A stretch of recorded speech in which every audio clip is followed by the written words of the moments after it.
Licenziamenti Berco, indietro tutta o quasi. A Castelfranco gli esuberi scendono da 59 a circa 30.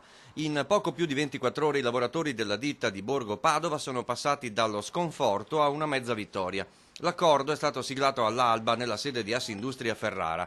Lucia Morselli, amministratore delegato della Berco, società della multinazionale ThyssenKrupp, dopo aver riconvocato i sindacati, ha accettato di ridurre da 611 a 438 gli esuberi nei 4 stabilimenti.